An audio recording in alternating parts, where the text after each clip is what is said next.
Сәлем баршаңызға. Пайыздағы әңгіме. Боямасыз өмір, құрметті оқырмандар, каналға тіркеліп лайк басып пікір қалдырып кетіңіздер. Алматы Маңғыстау бағытындағы жолаушы пойызына мен Тараз қаласынан отырдым. Купеде екеу. Бірі жасы 70-ті алқымдап қалған өзім шамалас әйел, екіншісі студент жас бала екен. Менімен үшеу болдық. Әлгі жас бала Түркістаннан түсіп қалды. Купеде екеуміз. Таныстық, есімі Бибігүл екен. Шудың түлегімін деді. Шашы аппақ қудай, бет-жүзін аямай әжім торлаған, кіп-кішкене ғана кейуана. Түріне қарап қиыншылықты көп көрген, тағдыр тауқыметін тартқан кісі-ау деп топшыладым.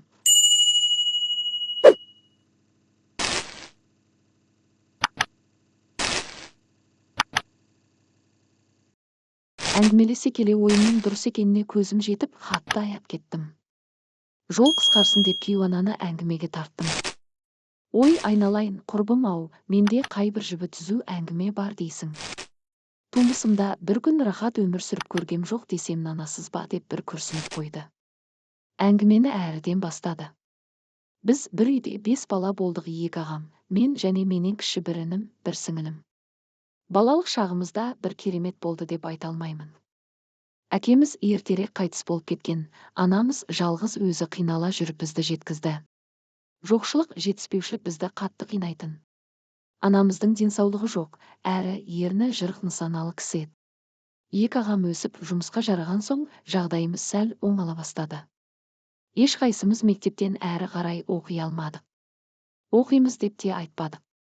Шамамыз келгенше анама қамқоршы болып жұмыс істегіміз келетін. Мен де бой жетіп, анам жұмысқа кеткенде үй шаруасы мойныма ілінді. Сөйтіп жүргенде көрші жеңгеміз мені Талдықорғандық бір жігітпен таныстырып, көп ұзамай ол мені алып қашып кетті. Сонымен Матай руының Көлбастау деген ауылына келін болдым. Келген үйім көп балалы отбасы екен. Қайын атамның 2 әйелі, шешесі және 12 баласы бар еді. Менің күйеуім үйдің тұңғышы болып, мен бұл отбасының 17-ші мүшесі болып түстім. Атамыз қатал, сұсты кісі еді, жарықтық. Ешкім бетіне қарап сөйлемейді, айтқаны заң. Үйде араласпайтын тіршілігі жоқ. Жұмыс істемейді. Таңертеңнен кешке дейін үйдегі әйелдер мен балалардың ісіне араласады, ұнамаса ұрып соғады, балағаттайды. Алғашқы күннен бастап ақ мені де өз қарауына алды. Таңғы 05:30-де айғайлап тұрғызып алады, содан ел ұйқыға кеткенше тыным таптырмайды. Сиыр сау, тамақ пісіру, нан жабу, ыдыс жуу және тағы да басқа сол үйдің бітпейтін тірлігі менің мойныма қамыт болып ілінді. Жолдасым механизатор. Ерте кетіп кеш келеді. Менің қандай жағдайда жүргенім оны қызықтырмайды. Тамағы мен төсегі даяр болса болды. Істен тамағымды да көпшілікпен бірге отырып ішпеймін. Мені отырғызбайды. Сізге өтірік, маған шын, солардан босаған ыдысты жалап, тамақтың дәмін татамын. Момындығым ба, әлде қорықтым ба, өзіме бөлік құйып алуды да білмеген екенмін. Жұрттың соңынан сілем қатып төсегіме келіп құлаймын. Ерте тұрып күнделікті тіршілігіме қайта кірісемін. Кейде шаршап, тірліктен жалыққаннан дүкен аралап, абысын ажын, көрші қолаңмен араласып, сырласып, әңгімелескім келеді. Бірақ еш шыға алмаймын. Атам басқан ізімді аңдиды, одан қатты қорқамын. Төркінімді сағынғаннан көзіме ерік беріп, жылағаннан басқа амалым жоқ еді. Бірде мынадай оқиға болды. Қыс айы болатын. Үйге от жақтым да, шелек толы көмірді пештің көзіне аударып сала салдым. Бір көмір домалап жерге түсті. Сол-ақ екен, атам жатқан жерінен атып тұрып, бас салды, мені жығып, басқа көзге төмпеште бұра бастады. Аузына келген боғауыз сөздерді айтып жатыр, ұрып жатыр. Неге көмірді дұрыстап салмайсың, неге төгіп шашасың дейді.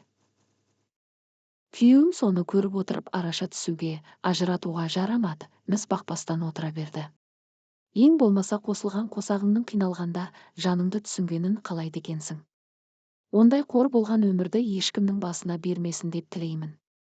Ол да сол әкесінің тәрбиесін көріп өскен, оның ұғымында әйел адамды ұрып соғып тұру керек деген түсінік қалыптасқан. Әйел жанының нәзік екенін түсінбейді. Осылайша менің сұрықсыз өмірім өтіп жатты. Күйеуіме, маған жаның ашмаса, мені әйелім деп қабылдамасаң, болашақ балаларымның анасы, ұрпағымды көбейтуші, жан-жарым, Құдай қосқан қосағым демейтін болсаң, онда несіне маған үйлендің? Ұнатпасаң, неге мені төркініме апарып тастамайсың десем, ұнатам ғой, көкем әкесін солай айтатын. Қашанға ашуланар дейсің, сәл шыдасаң інім үйленсе бөлек кетеміз деп мені жұбатқандай болады. Қайным да үйленді, бірақ беташардан соң ол бөлек отау болып шығып кетті. Қайын сіңлі, қайын інілерім бірінен соң бірі үйленіп тұрмыс құрып кетіп жатты. Ал біз сол үйде қала бердік. Атама енді күйеуім қосылды.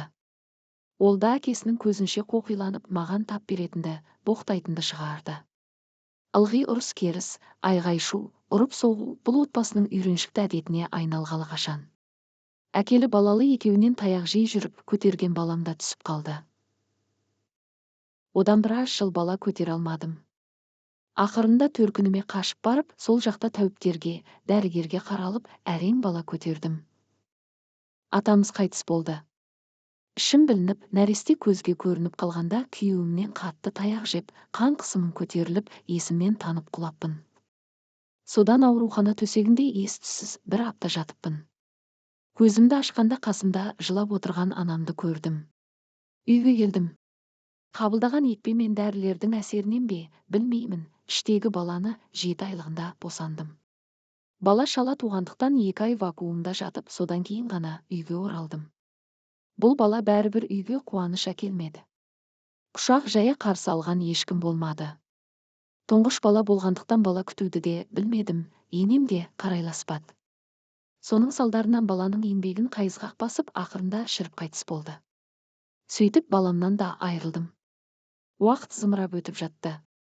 Сұрықсыз күндердің бірінде енем бізді бөлек шығарды. Батпаққа түсіп кірпіш құйып, цемент шылап фундамент құйып, екеуміз 2 бөлмелі шағын времянка салып, сонда тұрып жаттық. Бөлек шыққанда да қатты қиналдық. Күйеуімнің табысы ештеңеге жетпейді. Бірде аш, бірде тоқ, бірде бар, бірде жоқ болып өмір сүрдік. 2 ұл, 1 қызды болдық. Шүкір, бәрі есейді, өсті, өз алдарына бір отау иесі болды. Үлкен үй салдық. Бірақ 2 балада жұмыс бабымен 2 жаққа кетті, қыз тұрмыста. Бақырауық шалымыз екеуміз ғана қалдық. Ауру қалса да әдет қалмайды деген емес пе, қартайса да қу мінезі қалмады. Мені боқтап, қолына түскен нәрсемен ұрып жіберуін қоймады. Қолыма ақша ұстатпайды. Зейнетақымның қанша екенін де білмеймін. Өз алады, үйге керек заттарды да өз әкеледі. Атамыз марқұм да сондай болатын. Бұл күнде денсаулығым жоқ, аурумын. Басым жиі ауырып, жатып қала беремін. Ауырмайтын жерім жоқ. Анда-санда ауруханаға жатып шыққанмен бәрібір емі жоқ. Үйге келген соң қайта ауырамын. Ауырдым деп те жата алмайсың, себебі бітпейтін үй шаруасы мойнымда. Қартайған шағымда да Алла маған тыныштық пен сыйластықты, жақсы өмірді қимады-ау деп назаланамын. Бала мен келін қолына көшіріп алғысы келеді, шал құрғыр бармайды. Қартайдық, енді бір-бірімізді сыйлап сүрінсек демепсіз, біз десіп отырсақ болады ғой. Ондай әдет жоқ, керісінше бір шайнек шайды тыныштықпен ішкізбейді. Әбден шаршадым. Жүйкем тозды. Қызымды шақырдым да, жол кіре ақшалып, шалыма айтпастан ол жоқта шығып кеттім. Енді міне, Ақтауға ұлыма келе жатырмын. Өлсем, баламның қолында өлейін деп дегенде кейуананың көзі жасқа толып, үнсіз қалды. Апайдың өмірінде болған мұндай отбасылық трагедия қазіргі қоғамда да орын алуда.